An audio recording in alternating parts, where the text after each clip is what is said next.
नमस्कार। एक बार फिर से आप सभी का बहुत बहुत स्वागत है परीक्षा वर्ल्ड के इस यूट्यूब चैनल में। दोस्तों, पीईटी 2022 के लिए और भारतीय संविधान की जो लगातार क्लास हम चला रहे हैं और उसमें हमने कल बात की थी सुप्रीम कोर्ट के बारे में। सुप्रीम कोर्ट से जुड़े जो भी इम्पोर्टेंट एमसीक्यूज बन सकते थे कल हमने उसको कवर कर दिया था। आज हम यहाँ पे उच्च न्यायालय से जुड़े सभी इम्पोर्टेंट प्रश्नों को कवर करने वाले हैं। तो ये हमारा भारतीय संविधान का 5वां वीडियो है। इसकी प्लेलिस्ट बना दी गई है। प्लेलिस्ट में आपको सभी वीडियो मिलते रहेंगे जितने भी भारतीय संविधान के पढ़ाए जा रहे हैं पीईटी 2022 के लिए। तो चलिए वीडियो को स्टार्ट करते हैं। पहला प्रश्न आपके सामने दिया गया है। सबसे पहले यूपी से ही हम स्टार्ट करेंगे, हाई कोर्ट से। तो उत्तर प्रदेश स्थित इलाहाबाद उच्च न्यायालय की स्थापना किस वर्ष में की गई थी, आपसे पूछा जा रहा है। इलाहाबाद उच्च न्यायालय की जो स्थापना है किस वर्ष में की गई थी, यहाँ पर आपको बताना है। तो राइट आंसर आपका क्या होने वाला है, 1866 में। ऑप्शन आपका सी यहाँ पे बिल्कुल सही हो जाएगा।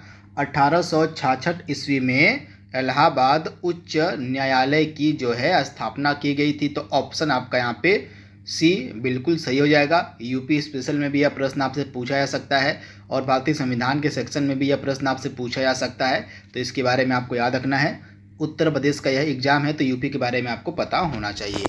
तो उत्तर प्रदेश में उच्च न्यायालय आपको कहाँ पर मिलेगा, इलाहाबाद मिलेगा और इसकी जो स्थापना है 1866 में की गई थी। काफ़ी महत्वपूर्ण है। और इलाहाबाद उच्च न्यायालय के वर्तमान में मुख्य न्यायाधीश कौन है, यहाँ पे आपसे पूछा जा रहा है। वर्तमान में इलाहाबाद उच्च न्यायालय के न्यायाधीश कौन है, मुख्य न्यायाधीश कौन है। तो इनका नाम है न्यायमूर्ति राजेश बिंदल। ये नाम काफ़ी महत्वपूर्ण है। राजेश बिंदल जो हैं ये वर्तमान में क्या हैं, तो इलाहाबाद उच्च न्यायालय के मुख्य न्यायाधीश हैं। तो ऑप्शन आपका जो बी यहाँ पे दिया गया है बिल्कुल सही हो जाएगा। अगला प्रश्न आपके सामने दिया गया है। और निम्नलिखित में से कौन सा भारत का सबसे नवीनतम उच्च न्यायालय है, हाई कोर्ट है। यहाँ पे आपसे पूछा जा रहा है सबसे नवीनतम हाई कोर्ट वर्तमान में कौन सा है। तो सबसे नवीनतम वाला आपका हाई कोर्ट वर्तमान में कौन सा हो गया है। तो वर्तमान में सबसे नवीनतम जो हाई कोर्ट है यह आपका आंध्र प्रदेश उच्च न्यायालय है, यानी कि ऑप्शन आपका बी यहाँ पे बिल्कुल सही हो जाएगा। आंध्र प्रदेश का जो उच्च न्यायालय है यह वर्तमान में सबसे नवीनतम हाई कोर्ट है इंडिया का। वर्तमान में आपको मिलेंगे 25 हाई कोर्ट इंडिया में। तो इसके बारे में आपको याद रखना है। भारत में वर्तमान में कुल 25 हाई कोर्ट हैं, उच्च न्यायालय हैं। तो इसके बारे में आपको याद रखना है। यहाँ पे आप देख पा रहे हैं आंध्र प्रदेश उच्च न्यायालय जो है भारत का सबसे नवीनतम उच्च न्यायालय है। तो इसके बारे में आपको याद रखना है। जनवरी 2019 में इसकी स्थापना की गई थी। इसके बारे में आपको याद रखना है।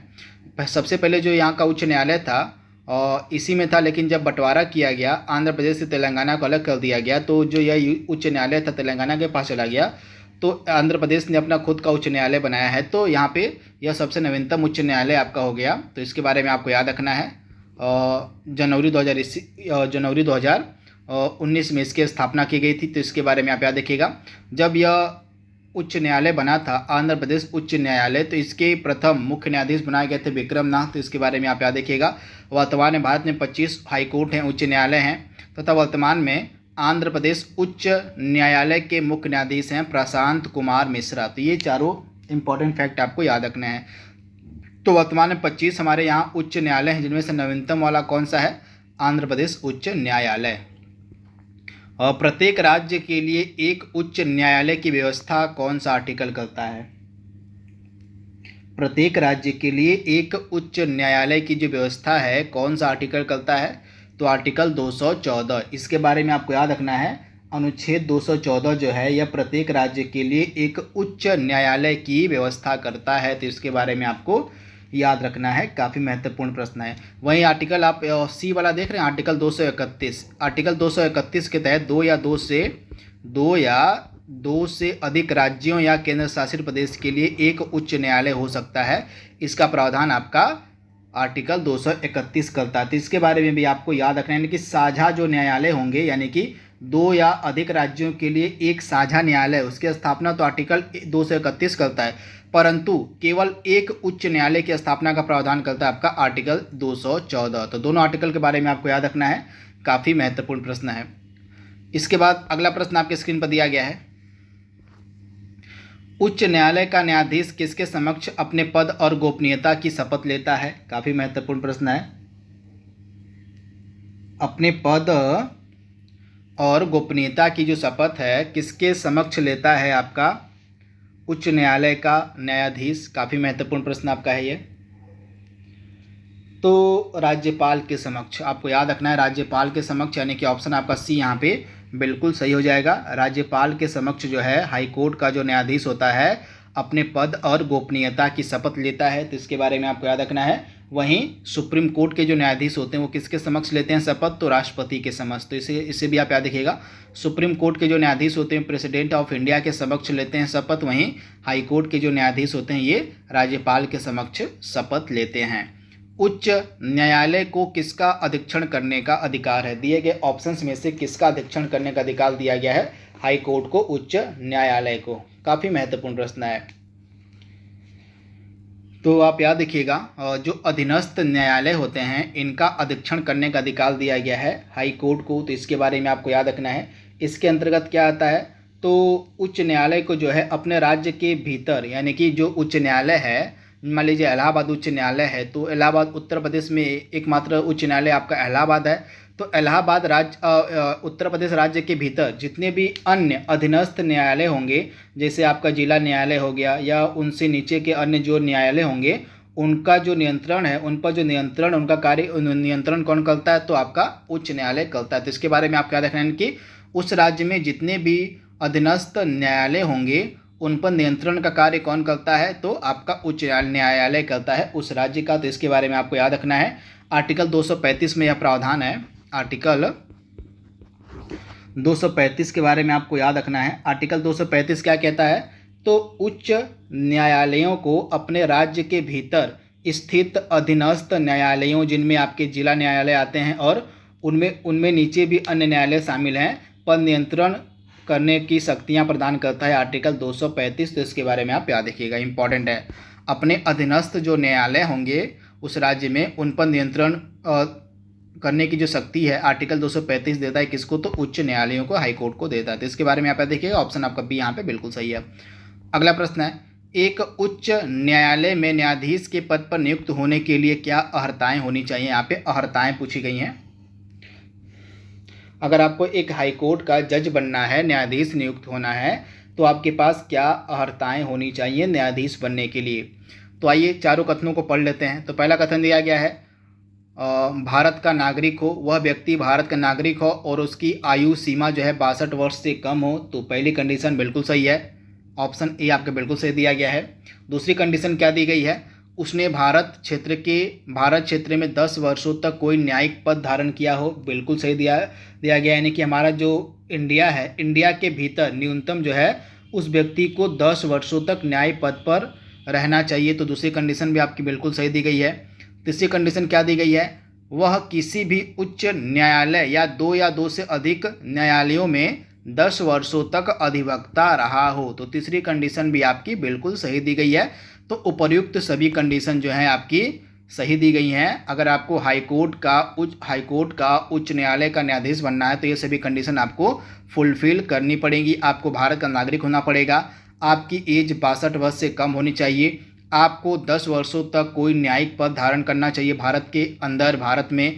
इसके अलावा आपको एक हाई कोर्ट या दो से अधिक न्यायालयों में जो है 10 वर्षों तक अधिवक्ता रहना चाहिए। तो इसके बारे में आपको याद रखना है, काफ़ी महत्वपूर्ण है। तो ऑप्शन डी आपका यहाँ पे बिल्कुल सही हो जाएगा। उच्च न्यायालय का न्यायाधीश अपना त्यागपत्र किसको देता है? इंपॉर्टेंट प्रश्न है।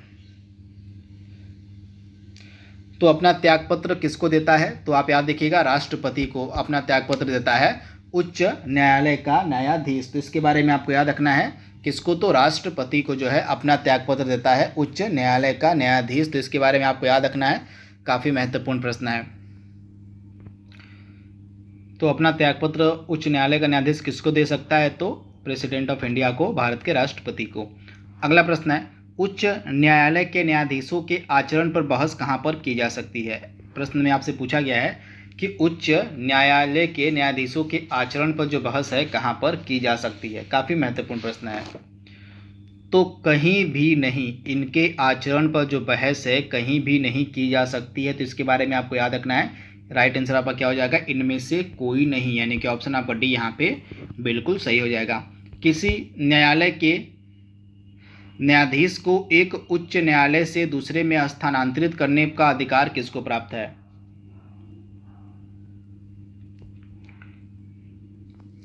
किसी न्यायाधीश को एक उच्च न्यायालय से दूसरे में स्थानांतरित करने का अधिकार निम्नलिखित में से किसको प्राप्त है? किसी न्यायाधीश को एक उच्च न्यायालय से दूसरे में स्थानांतरित करने का जो अधिकार है किसको प्राप्त है, किसको दिया गया है, आपसे पूछा जा रहा है।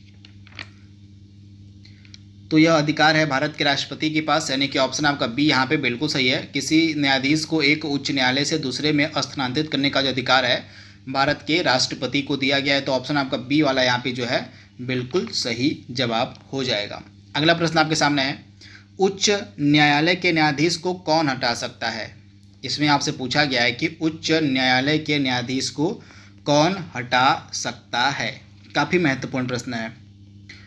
तो राइट आंसर आपका क्या हो जाएगा, ऑप्शन ए, विशेष बहुमत से पारित संसद के प्रस्ताव पर राष्ट्रपति जो है उच्च न्यायालय के न्यायाधीश को हटा सकता है। तो इसके बारे में आपको याद रखना है, इंपॉर्टेंट प्रश्न है। तो आपका जो पद की रिक्ति होती है, आप याद रखिएगा, जो पद की समाप्ति होती है हाई कोर्ट के न्यायाधीश की, वह किस आधार पर होती है?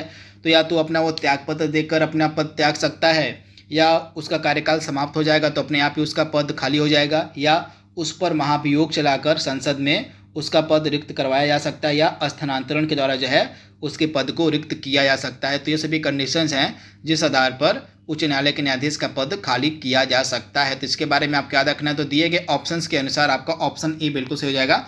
विशेष बहुमत से पारित संसद के प्रस्ताव पर राष्ट्रपति जो है उच्च न्यायालय के न्यायाधीश को हटा सकता है। तो सिंपली यहाँ पर महाभियोग की बात हो रही है। महाभियोग कहाँ पर चलाया जाता है? तो जो महाभियोग है यह कहाँ पर स्टार्ट किया जाता है? तो महाभियोग जो है आपका संसद में स्टार्ट किया जाता है। तो इसके बारे में आपको याद रखना है, इंपॉर्टेंट प्रश्न है। अगला प्रश्न है, उच्च न्यायालय के मुख्य न्यायाधीश पद पर नियुक्त होने वाली प्रथम महिला। एक चीज़ मैं आपको बता दूं कि अभी तक उच्च न्यायालय के न्यायाधीश पर महाभियोग की प्रक्रिया उच्चतम न्यायालय के मतलब अभी तक जो है उच्च न्यायालय के यानी कि हाई कोर्ट के किसी भी न्यायाधीश के ऊपर जो है महाभियोग नहीं लगाया गया है। तो इसके बारे में आप याद देखिएगा, अभी तक हाई कोर्ट के किसी भी न्यायाधीश पर महाभियोग नहीं लगाया गया है। तो इसके बारे में आप याद देखिएगा। यह प्रश्न काफ़ी महत्वपूर्ण है। हाई कोर्ट के मुख्य न्यायाधीश पद पर नियुक्त होने वाली प्रथम महिला यहाँ पे आपसे पूछा गया है। हाई कोर्ट के मुख्य न्यायाधीश के पद पर नियुक्त होने वाली प्रथम महिला आपको बताना है कौन थी। तो इनका नाम क्या है?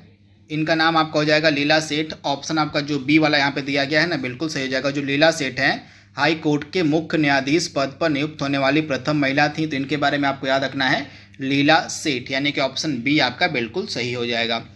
अगला प्रश्न आपके स्क्रीन पर है, उच्च न्यायालय का न्यायाधीश बनने के लिए कम से कम कितने वर्ष की जो है,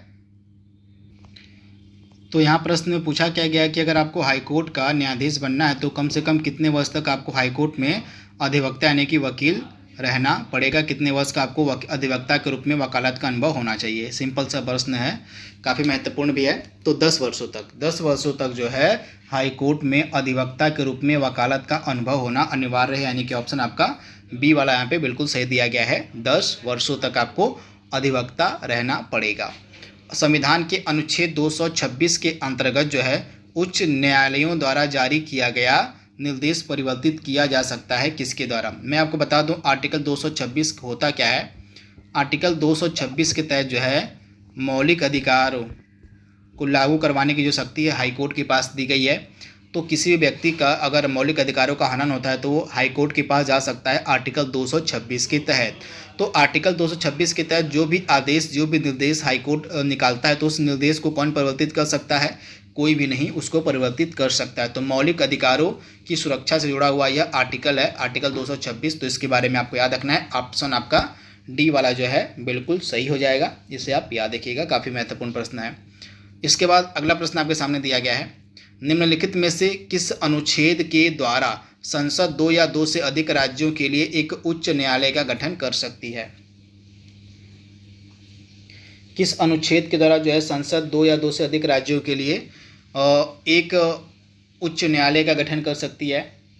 तो अनुच्छेद 231, आप याद रखिएगा, आर्टिकल 231 जो है, अनुच्छेद 231 जो है, इसके अंतर्गत जो संसद है, संसद 2 या 2 से अधिक राज्यों के लिए एक उच्च न्यायालय का गठन कर सकती है। तो इसके बारे में आपको याद रखना है। अनुच्छेद 231 आपका काफ़ी महत्वपूर्ण है, तो इसके बारे में आपको याद रखना है। एक राज्य मतलब एक उच्च न्यायालय जो है 2 या 2 से अधिक राज्यों का हो सकता है इसके अंतर्गत, तो इसके बारे में आपको याद रखना है। तथा अभी तक अगर हम बात करें तो अभी तक कितने ऐसे उच्च न्यायालय हैं जो साझा कार्य करते हैं, तो मैं अभी आपको बता दूं, 7 ऐसे उच्च न्यायालय हैं जो 2 या 2 से अधिक राज्यों या केंद्र शासित प्रदेशों की अधिकारिता का निर्वाह करते हैं। जैसे गुवाहाटी हो गया।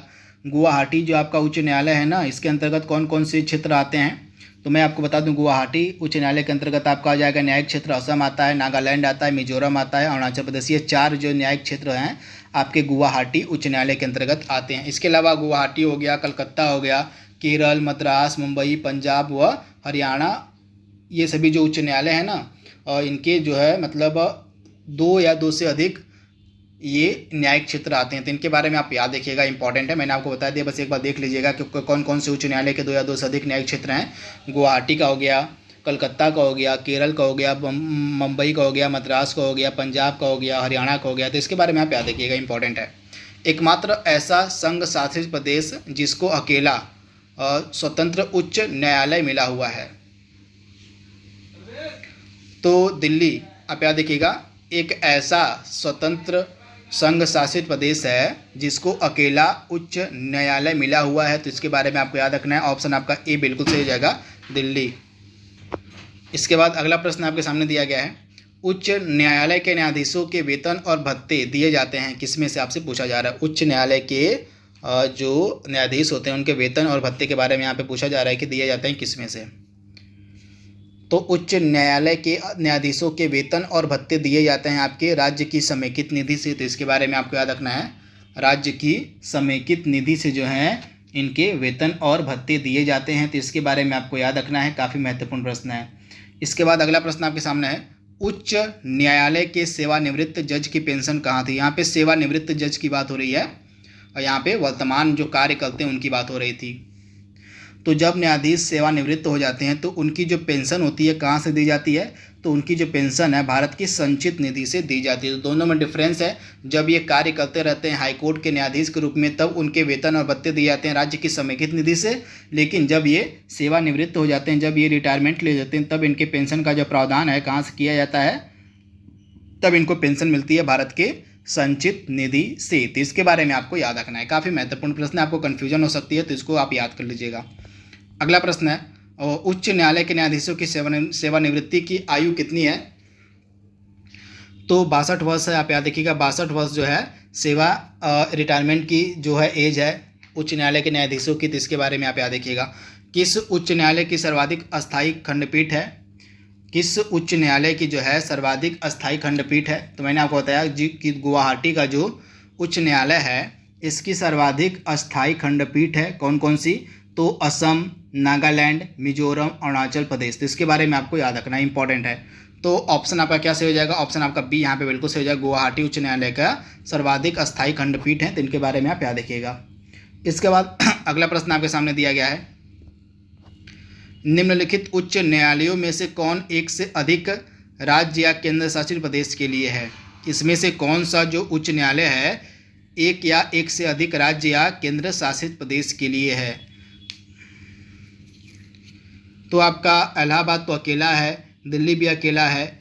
इसके बाद गुजरात में कौन कौन से आपके आते हैं, तो गुजरात भी आपका अकेला ही है, लेकिन मुंबई में जो है आपके बहुत सारे न्यायिक क्षेत्र आते हैं। तो मुंबई में आपके कौन कौन से न्यायिक क्षेत्र आते हैं, तो महाराष्ट्र आ गया, गोवा आ गया, दादरा एवं नगर हवेली, ये सभी जो न्यायिक क्षेत्र हैं आपके बम्बई के अंतर्गत आते हैं, तो इसके बारे में आपको याद रखना है, इंपॉर्टेंट प्रश्न है। तो राइट आंसर आपका क्या हो जाएगा बम्बई का जो उच्च न्यायालय है और इसमें एक या एक से अधिक राज्य या केंद्र शासित प्रदेश आते हैं, कौन कौन से आते हैं मैंने आपको बता दिया है, बम्बई में आपका महाराष्ट्र आ जाएगा, गोवा आ जाएगा, दादरा और नगर हवेली इसी के अंतर्गत आते हैं। तो ऑप्शन आपका डी यहाँ पे बिल्कुल सही हो जाएगा। बाकी का तीनों जो यहाँ पे दिया गया, इलाहाबाद का एक ही है, दिल्ली का एक ही है, गुजरात का भी एक ही है, लेकिन मुंबई में 3 न्यायिक क्षेत्र आते हैं। तो इसके बारे में यहाँ पे याद देखिएगा। निम्नलिखित में से किसके मामले उच्च न्यायालय और उच्चतम न्यायालय दोनों की अधिकारिता में आते हैं? तो मौलिक अधिकारों के संरक्षण से जुड़े जो मामले होते हैं ये हाई कोर्ट में भी आते हैं और आपके सुप्रीम कोर्ट के पास भी जाते हैं। तो इसके बारे में आपको याद रखना है। कल वाले वीडियो में मैंने इसके बारे में पूरे डिटेल में बताया हुआ था कि एक बार फिर मैं आपको बताता हूँ। अगर मौलिक अधिकारों का हनन होता है, किसी व्यक्ति के मौलिक अधिकारों का, फंडामेंटल राइट्स का हनन होता है, तो वह जो व्यक्ति है आर्टिकल 32 के तहत कहाँ पर जा सकता है? सुप्रीम कोर्ट के पास जा सकता है। और आर्टिकल 226 के तहत जो है वह हाई कोर्ट के पास जा सकता है अपने मूल अधिकारों को लागू करवाने के लिए। तो यही चीज़ यहाँ पे बताई गई है। तो मूल अधिकारों के संरक्षण का जो अधिकार है उच्च न्यायालय को भी दिया गया है और उच्चतम न्यायालय को भी दिया गया है, दोनों को दिया गया है। जब सर्वोच्च न्यायालय किसी व्यक्ति अथवा संस्था को उसके दायित्व के निर्वहन हेतु लेख जारी करता है तो उसे हम क्या कहते हैं? जब सर्वोच्च न्यायालय किसी व्यक्ति अथवा संस्था को उसके दायित्व के निर्वहन के लिए लेख जारी करता है तो इसको हम क्या कहते हैं? उसको हम परमादेश के नाम से जानते हैं, उसको हम मैंडमस कहते हैं। मैंडमस इसको इंग्लिश में हम कहते हैं, हिंदी में इसको हम कहते हैं परमादेश। इसमें क्या होता है? सर्वोच्च न्यायालय जो होता है किसी व्यक्ति अथवा संस्था को उसके दायित्व के निर्वहन के लिए लेख जारी करता है। तो इसके बारे में आपको याद रखना है, इंपॉर्टेंट प्रश्न है। तो ऑप्शन आपका बी यहाँ पे बिल्कुल सही हो जाएगा, परमादेश या मैंडमस। निम्नलिखित में से कौन सा रिट न्यायालय में कार्यवाही लंबित होने की दशा में लागू की जाती है? न्यायालयों में जो है कार्यवाही लंबित होने की दशा में इसमें से कौन सी रिट जारी की जाती है? तो कार्यवाही लंबित होने की दशा में जो है प्रोहिबिशन, प्रतिषेध नामक जो रिट है वह जारी की जाती है। तो इसके बारे में आपको याद रखना है। जब किसी न्यायालय में कार्यवाही लंबित रहती है तो उस दशा में जो है प्रोहिबिशन यानी कि प्रतिषेध नामक जो रिट है वह जारी की जाती है। तो इसके बारे में आपको याद रखना है। ऑप्शन आपका जो यहाँ पे सी वाला है बिल्कुल सही हो जाएगा। तथा प्रतिषेध जो रिट आपकी जारी की जाती है इसमें जो है एक चीज़ और आप ध्यान दीजिएगा, जब निचला न्यायालय अपने अधिकार क्षेत्र से बाहर किसी विषय पर सुनवाई करता है तो जो उससे ऊपर का न्यायालय होता है प्रतिषेध रिट को जारी करके वह जो मामला होता है अपने पास मंगा सकता है। तो इसके बारे में भी आपको याद रखना है। तो प्रतिषेध यहाँ पर राइट आंसर आपका हो जाएगा प्रोहिबिशन। आपको पता चलेगा कि प्रोहिबिशन रिट जो है कब जारी की जाती है? तो प्रोहिबिशन रिट कब जारी की जाती है? जब निचला न्यायालय अपने अधिकार क्षेत्र से बाहर किसी विषय पर सुनवाई करता है तो जो ऊपरी न्यायालय होता है प्रतिषेध रिट जारी करके पूरे मामले को अपने पास मंगा लेता है। तो इसके बारे में आपको याद रखना है। इसके अलावा प्रतिषेध रिट न्यायालय में कार्यवाही लंबित होने की दशा में लागू की जाती है। तो ये सारे फैक्ट आपको याद रखने हैं। तो राइट आंसर आपका क्या हो जाएगा? Option c. अगला प्रश्न है, एक उच्च न्यायालय का न्यायाधीश अपना त्यागपत्र किसको संबोधित करता है? तो राष्ट्रपति को, यानी कि ऑप्शन आपका ए यहाँ पे बिल्कुल सही हो जाएगा, राष्ट्रपति को। तो इसके बारे में आपको याद रखना है।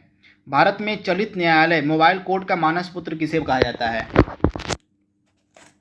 तो भारत में चलित न्यायालय यानी कि मोबाइल कोर्ट का जो मानस पुत्र है किसे कहा जाता है? काफ़ी महत्वपूर्ण प्रश्न आपका है। तो मोबाइल कोर्ट का जो मानस पुत्र है हम किसे कहते हैं? डॉक्टर APJ अब्दुल कलाम को। तो इनके बारे में आपको याद रखना है। डॉक्टर APJ अब्दुल कलाम को जो है चलित न्यायालय यानी कि मोबाइल कोर्ट का मानस पुत्र कहा जाता है। तो ऑप्शन आपका सी यहाँ पे बिल्कुल सही हो जाएगा, डॉक्टर APJ अब्दुल कलाम को। तो इसके बारे में आप याद रखिएगा। एक चीज़ आप यहाँ पे देख लीजिएगा, जो उच्च न्यायालय के न्यायाधीश होते हैं अपना त्यागपत्र तो राष्ट्रपति को देते हैं, परंतु इनके पद की जो शपथ है दिलाता कौन है? राज्यपाल दिलवाता है। जो गवर्नर उस राज्य का होता है इनको इनके पद की शपथ दिलवाता है, परंतु जब ये त्यागपत्र देते हैं तो राष्ट्रपति को अपना त्यागपत्र देते हैं। तो इसके बारे में आपको याद रखना है। अगला प्रश्न आपके सामने है, किसके अंतर्गत कोलकाता, मद्रास एवं मुंबई के उच्च न्यायालय स्थापित किए गए थे? काफ़ी महत्वपूर्ण प्रश्न है। किसके अंतर्गत जो है कोलकाता, मद्रास और मुंबई के उच्च न्यायालय स्थापित किए गए थे? तो आपका भारतीय उच्च न्यायालय अधिनियम 1861, आप याद देखिएगा 1861 का जो अधिनियम था इसी के अंतर्गत 1861 के अधिनियम के अंतर्गत ही आपके ये 3 हाईकोर्ट स्थापित किए गए थे। तो इनके बारे में आपको याद रखना है। ये 3 हाईकोर्ट आपके कौन कौन से हैं? तो कलकत्ता, मद्रास और आपका मुंबई हो जाएगा। तो भारत उच्च न्यायालय अधिनियम 1861 के तहत जो है इन 3 उच्च न्यायालयों की स्थापना की गई थी वर्ष 1862 में। तो वर्ष भी आपको याद रखना है, 1862 में ये तीनों उच्च न्यायालय बनकर तैयार हुए थे। 1862 में किस अधिनियम के तहत? तो भारतीय उच्च न्यायालय अधिनियम 1861 के तहत। गोवा राज्य किस उच्च न्यायालय के क्षेत्राधिकार में आता है? गोवा राज्य जो है किस उच्च न्यायालय के क्षेत्राधिकार में आता है? तो बम्बई के, यानी कि ऑप्शन आपका बी यहाँ पे बिल्कुल सही हो जाएगा। बम्बई के क्षेत्राधिकार में आपका आता है गोवा। तो इसके बारे में आप याद रखिएगा।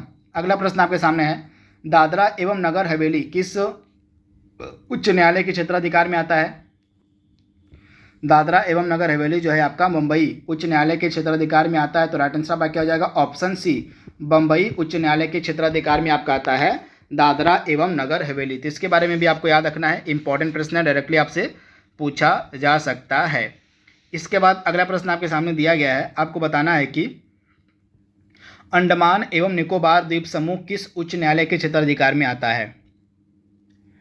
अंडमान एवं निकोबार जो द्वीप समूह है यह किस उच्च न्यायालय के क्षेत्राधिकार में आता है? तो यह आपका कलकत्ता उच्च न्यायालय के क्षेत्राधिकार में आता है अंडमान और निकोबार द्वीप समूह। तो कलकत्ता उच्च न्यायालय के क्षेत्राधिकार में पश्चिम बंगाल आता है और आपका अंडमान एवं निकोबार द्वीप समूह आता है। तो इसके बारे में आपको याद रखना है, कलकत्ता उच्च न्यायालय की स्थापना 1862 में की गई थी। छत्तीसगढ़ का उच्च न्यायालय कहाँ पर स्थित है? तो छत्तीसगढ़ का उच्च न्यायालय आपको मिलेगा कहाँ पर? बिलासपुर में। राइट आंसर आपका क्या हो जाएगा? ऑप्शन सी, बिलासपुर में। मध्य प्रदेश उच्च न्यायालय कहाँ पर स्थित है? मध्य प्रदेश का जो उच्च न्यायालय है यह कहाँ पर स्थित है? तो जबलपुर में। कहाँ? तो जबलपुर में आपको मिलेगा मध्य प्रदेश का उच्च न्यायालय, यानी कि ऑप्शन आपका जो डी वाला यहाँ पे दिया गया है ना, बिल्कुल सही हो जाएगा। जबलपुर में आपको मिलेगा मध्य प्रदेश उच्च न्यायालय। तो इसके बारे में आपको याद रखना है, ऑप्शन जो आपका यहाँ पे दिया गया है डी वाला बिल्कुल सही हो जाएगा। अगला प्रश्न है, केरल का उच्च न्यायालय कहाँ पर स्थित है? केरल का उच्च न्यायालय कहाँ पर स्थित है? तो केरल का उच्च न्यायालय कहाँ पर स्थित है? तो एर्नाकुलम में। कहाँ? तो एर्नाकुलम में जो है केरल का उच्च न्यायालय स्थित है। तो इसके बारे में आपको याद रखना है, एर्नाकुलम में। तथा केरल उच्च न्यायालय की जो स्थापना है 1958 में की गई थी, इसके बारे में भी आप याद रखिएगा।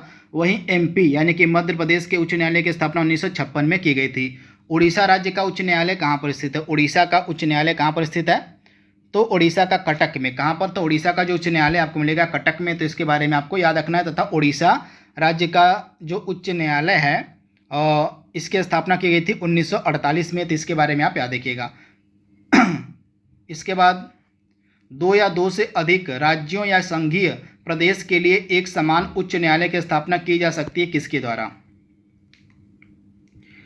तो 2 या 2 से अधिक राज्यों या संघीय प्रदेश के लिए जो है एक समान उच्च न्यायालय की जो स्थापना है संसद द्वारा कानून बनाकर की जा सकती है। तो ऑप्शन आपका बी यहाँ पे बिल्कुल सही हो जाएगा, संसद द्वारा कानून बनाकर।